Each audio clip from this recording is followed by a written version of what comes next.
Welcome to The Explainer. Today, we're unpacking a really fascinating and honestly kind of terrifying analysis called the quiet time bomb. It's all about this massive shift that's happening right under our noses in global finance.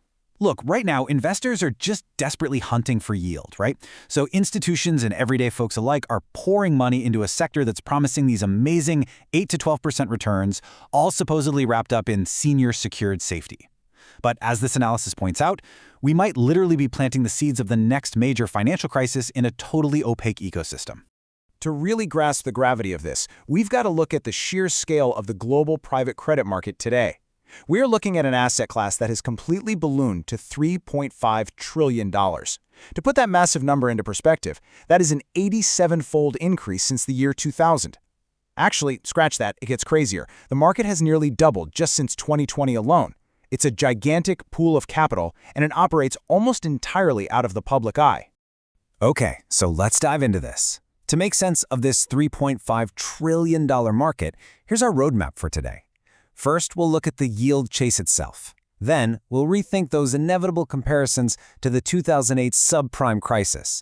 After that, we're going to unpack a sneaky little mechanism called PIK interest, explore the crazy regulatory asymmetry going on, and finally, look at why this is a huge warning for everyday retail investors. All right, starting us off with Section 1, the $3.5 trillion yield chase. You see this yield chase? It's not just giant pension funds anymore. Retail participation is climbing fast as the old barriers get knocked down. But there's a really stark contrast between what people think they're buying and the actual reality. The perception out there is that this is safer than stocks, right? You lock in a safe 10% yield and your fund manager has serious skin in the game. Well, the structural reality is a whole different ballgame. In reality, these funds are way less regulated than traditional banks. They use loan structures that actually hide underwater debt. And those fund managers, they usually only have about 0.5% to 2% of their own capital on the line. Moving on to Section 2, rethinking the subprime parallel. Now, whenever we hear the words financial time bomb, our minds instantly jump back to the 2008 global financial crisis. But the data here reveals a super interesting contrast. Back in 2008, the underlying subprime base was $1.3 trillion. Today's private credit market, it's almost 3 times bigger at $3.5 trillion. But here is the kicker. The real issue in 2008 wasn't just those underlying mortgages. It was the insane 30 to 40 times leverage multiplier stacked on top by the investment banks. Private credit today, on the other hand, operates with very low aggregate leverage, only about 0.5 times. So that's the good news. The bad news? There's literally no regulatory ceiling stopping that leverage from going higher. The author calculates that if private credit leverage just normalizes to, say, 3 to 6 times, the realized losses could skyrocket to a mind-boggling $10 to $20 trillion.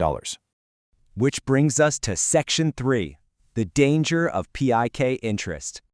To understand how those massive losses could just silently build up, we have to dig into something called PIK, or payment-in-kind interest. Okay, simply put, it's a loan feature where if a borrower is struggling and just can't pay their cash interest, that owed interest gets capitalized. It just gets slapped right onto the principal of the loan. Imagine calling up your mortgage lender saying you can't pay this month and they say, "No worries, we'll just add it to your total balance," while still telling the bank you are a flawless borrower. That is essentially what's happening here. Troubled companies can look totally fine on paper for years, while their actual debt burdens are silently ballooning. Let's walk through exactly how this hidden deterioration compounds. Picture a $1 billion loan in year 1. If it pays 10% PIK interest, it silently adds $100 million to the principal, right? Fast forward to year 3, the borrower now owes $1.33 billion, yet, and this is the crazy part, the loan is still marked 100% performing. So when the company finally goes bust and defaults, the loss isn't just that original billion, it's 33% higher. And according to the source data, there's a really worrying trend here. Bad PIK, which is interest-deferred mid-loans specifically because the company is out of cash, nearly tripled between 2021 and 2025. And making this whole thing even trickier is something called mark-to-model accounting. See, unlike public companies that mark their assets to open market prices, or regulated banks that have super strict credit rules, private credit funds often just rely on their own internal valuation committees. Basically, it's trust me accounting.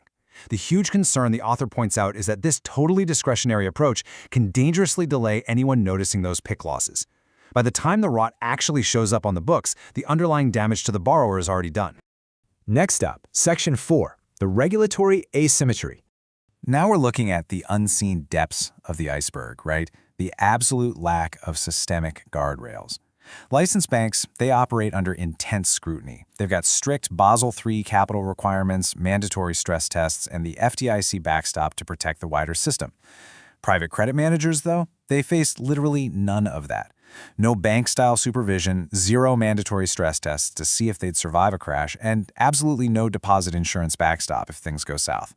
In fact, the Financial Stability Board issued a pretty stark warning about this back in May 2026, stating that this sector, at its current massive size, is completely untested in a severe downturn.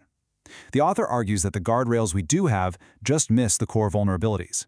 Sure, the loans are called senior secured, but that only covers surface risk. Floating rates? They don't stop that PIK compounding we just talked about. And remember those fund managers? Their commitments are a trivial 0.5 to 2%, but they still get guaranteed upfront fees of 4 to 6%? It totally perversely incentivizes risk-taking. Meanwhile, borrower leverage is just sitting there entirely unchecked, often floating around 5 to 10 times their earnings. And that brings us to our final section, warning for retail investors. This really brings the whole narrative home because everyday people are becoming directly exposed to these complex risks. You see, retail participation isn't just some indirect byproduct of pension funds anymore. It is structurally approaching 20% of the market. And this isn't accidental. It's being actively pushed through business development companies, interval funds, and even proposed additions to standard 401k retirement plans. Everyday investors are walking right into a $3.5 trillion arena that operates with very little transparency and some seriously hidden leverage traps. The analysis anchors on this incredibly famous quote from Sir John Templeton. The 4 most dangerous words in investing are, "This time it's different."